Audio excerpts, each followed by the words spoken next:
Estamos con Javier Sabin. Él es socio de servicios de expatriados y de talento, payroll y labor and employment law en EY Argentina.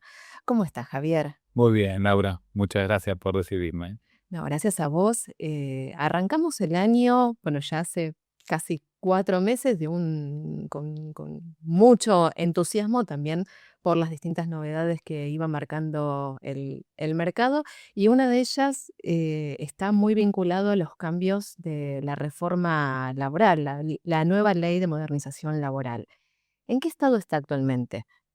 Bueno, exactamente. Es la ley 27.802, llamada de modernización laboral. Fue publicada ya en el boletín oficial y por ende entró en vigencia a principios de marzo. Y tenemos algunos capítulos que todavía están pendientes de reglamentación, por lo cual tenemos que esperar a ver qué es lo que dijo en el Poder Ejecutivo, la Secretaría de Trabajo y la ARCA y algún que otro organismo de contralor, mientras que otros ya están vigentes, plenamente vigentes. Bien. Previsibilidad es una de las palabras de las cuales se habló mucho. ¿En qué sentido esta ley puede otorgar mayor previsibilidad? Perfecto. Yo creo que el gran objetivo de la norma, de la ley, de la reforma como tal, es otorgarle justamente mayor previsibilidad a los empleadores. ¿Con respecto a qué? Y con respecto a distintas cuestiones. Por ejemplo, el tema de las salidas. Es muy importante para alguien que quiera venir a invertir en Argentina o incluso para inversores locales, contar con reglas de salida claras en cuanto a lo que son los despidos, las indemnizaciones y los distintos pagos que se tienen que afrontar. Ese es un ejemplo. ¿Está bien? Otro tema también es en función de las distintas condiciones de la relación laboral. Por eso se tocaron temas como las jornadas laborales o los famosos bancos de horas, el tema de la antigüedad. Son distintas cuestiones que lo que buscan es que el empleador sepa, ante la incertidumbre que reina hoy en día, cómo son las reglas que va a tener que respetar él y que también van a aplicar a los trabajadores de acá hacia el futuro. Esto sería quizá uno de los impactos indirectos positivos. Exacto.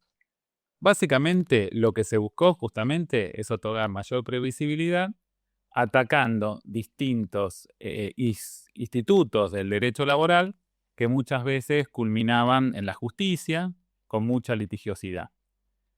Eso sería básicamente el impacto directo o el objetivo de la reforma. Pero a partir de esos cambios se generan efectos indirectos que también benefician a los empleadores. Más específicamente, por ejemplo, a los fines de legislar sobre cómo se calcula una indemnización por antigüedad, por ejemplo, era necesario definir la base. Y judicialmente, muchas veces surgen un montón de elementos como el teléfono celular, la cochera, la medicina prepaga, que distintos juzgados le otorgan carácter remunerativo o que tienen que formar parte de la base de la indemnización por antigüedad, mientras que otros no lo hacen. Entonces, lo que buscó la norma es efectivamente, en este caso, dejar afuera esos elementos y como efecto indirecto, lo que se generó, por ejemplo, es que al ser considerados no remunerativos, no forman parte de la base de otros conceptos laborales, como puede ser el aguinaldo o las licencias pagas, ni tampoco son base imponible de cargas sociales, lo cual genera indirectamente un ahorro para el empleador porque no tiene que pagar las contribuciones patronales ni tampoco el empleado los aportes personales sobre esos conceptos. Y claro, y a la vez sería como también estandarizar, no dejar una libre interpretación en función del juzgado, el gremio o el sector en el cual se desenvuelve. Exactamente, tal cual vos decís, y te agrego también conforme a la provincia. ¿Bien? Ustedes saben que en el orden laboral, hoy el fuero es provincial. Entonces, vos obtenés distintos fallos, o se obtuvieron en realidad los empleadores distintos fallos a lo largo de, bueno, de toda la historia laboral de los últimos años, que pueden ser distintos conforme en la provincia donde se está litigando. Por ejemplo, el cálculo de la indemnización por antigüedad, sin ánimo de ser redundante, donde cada jurisdicción tenía distintos criterios respecto de considerar conceptos no mensuales, como puede ser el bono, etcétera, etcétera. Bien. Y respecto al Fondo de Asistencia Laboral, también es otro tema del cual se habló mucho y se puso sobre la mesa. ¿Cómo funcionaría? Y mira, Laura, nosotros empezamos hablando de lo que es la previsibilidad. ¿Está bien? Bueno, justamente el Fondo de Asistencia Laboral lo que busca es otorgarle previsibilidad a los empleadores. ¿Cómo? Bueno, en realidad, como bien lo dice su nombre, es un fondo obligatorio, el cual se financia con contribuciones de los empleadores que no implican un mayor costo para los mismos, dado que se reducen de las contribuciones patronales que hoy actualmente están pagando. Esos porcentajes en principio son del 1% para los grandes empleadores y el 2,5% para los medianos y pequeños, las medianas y pequeñas empresas.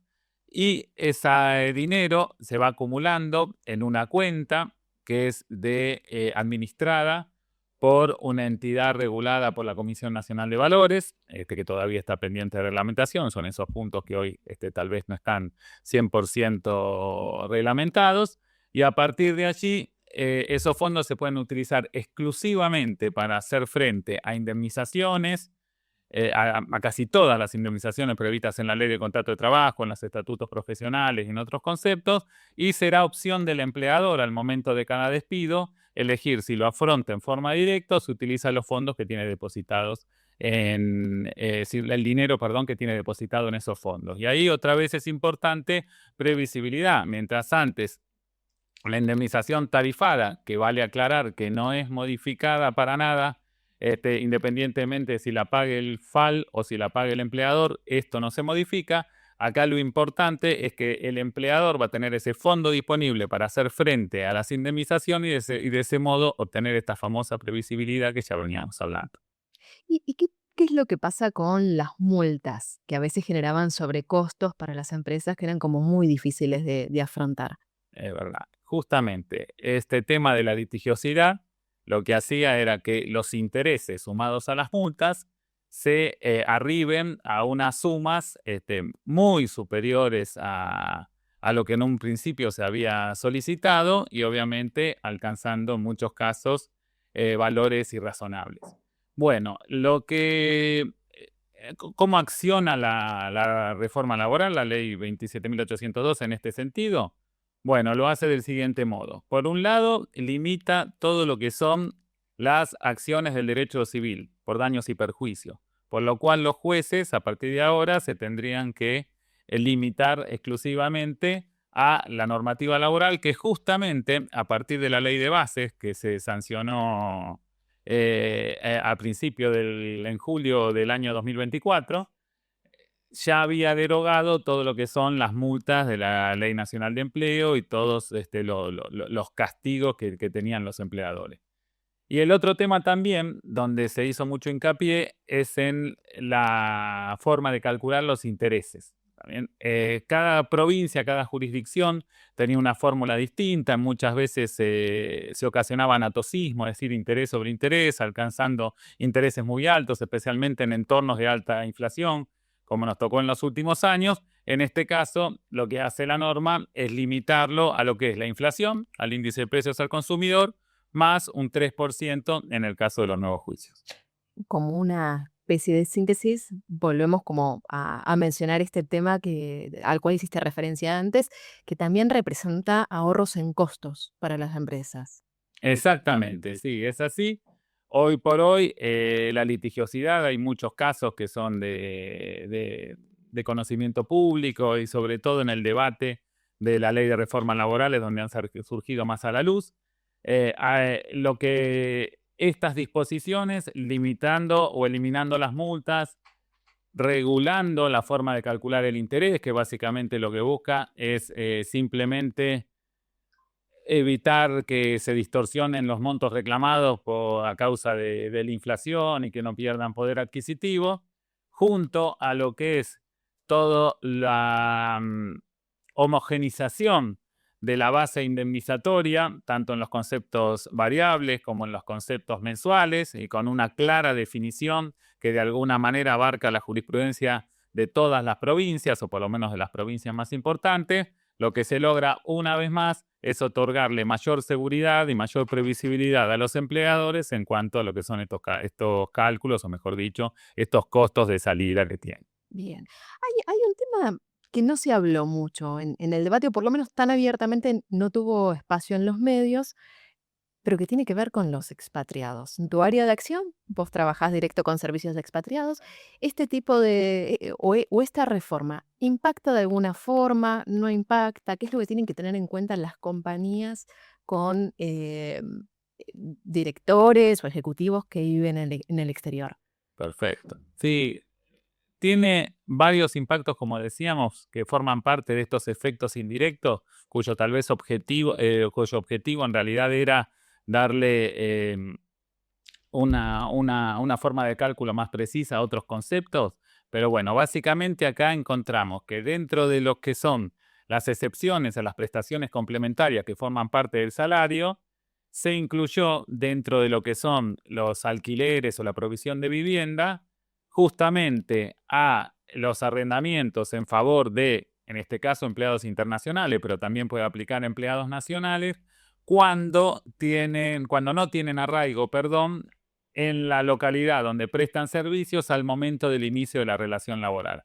Antes esto estaba limitado exclusivamente a las zonas de difícil acceso o a barrios provistos por el empleador, pero ahora, al agregar esta disposición, cualquier alquiler que un empleador se haga cargo para un empleado, que puede ser expatriado, que puede ser local, pero que proviene de otra provincia o de otro país distinto donde está prestando los servicios, cuando empieza la relación laboral, en este caso va a ser no remunerativo, por ende no va a formar parte de la base indemnizatoria, de los conceptos laborales, ni tampoco va a pagar cargas sociales.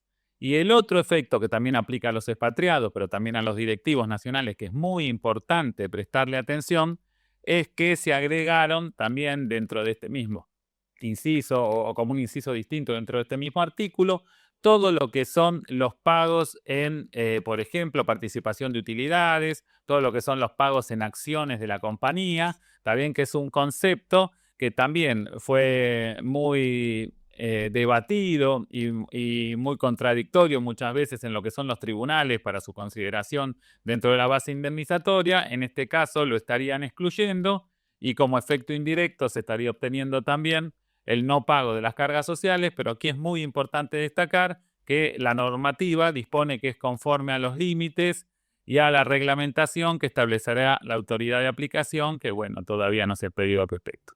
Bien.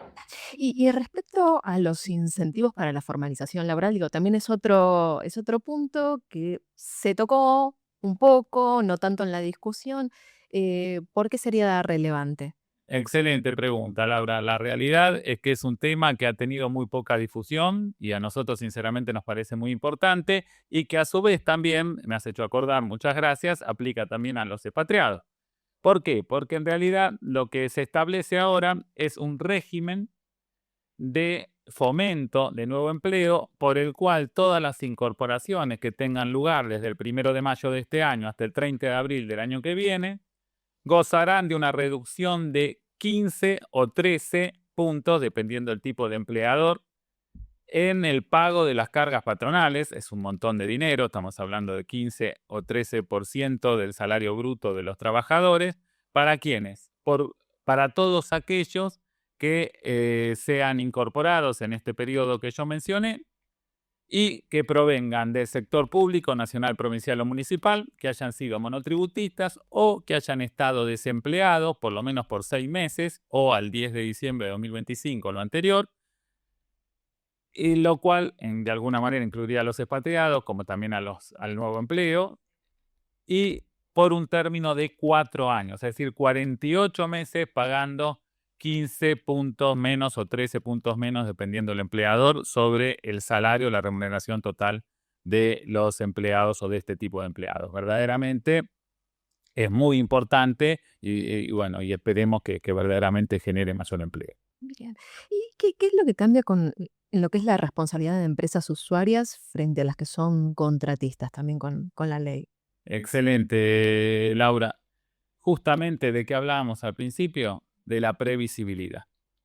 Bueno, una de las mayores fuentes de juicios que hoy tienen las empresas tal vez no provengan de sus empleados propios, sino, mejor dicho, de litigios que llevan a cabo sus contratistas o subcontratistas. Entonces, la ley actúa sobre estos casos y básicamente a través de dos o tres disposiciones le da muchísima claridad al asunto. Una de ellas es que ahora los empleados se consideran trabajadores de quienes los contratan, de quienes los registran como tales, independientemente que sean de alguna manera asignados a trabajar para otras compañías usuarias.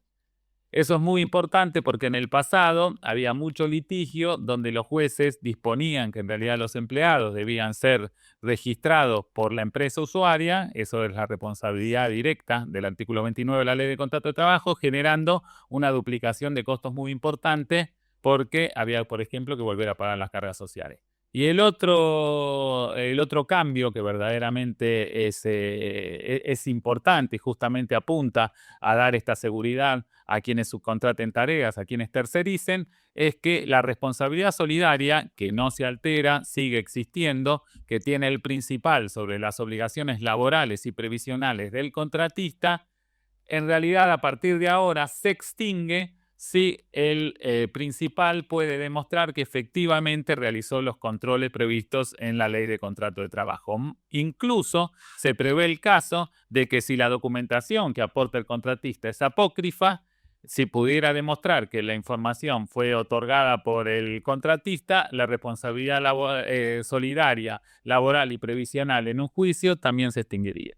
¿Y qué rol cumple la tecnología hoy como para estar detrás de los controles o poder acompañar también todos estos cambios? Mira, quienes trabajamos en esto y quienes prestamos este tipo de servicios profesionales, hemos desarrollado herramientas tecnológicas que verdaderamente logran que este control sea automático. Pero cuando te digo automático es a través de la inteligencia artificial o también mediante algunas herramientas de OCR, es decir, de lectura de documentación. Esto permite que el contratista suba a estas plataformas la documentación que está sujeta a control.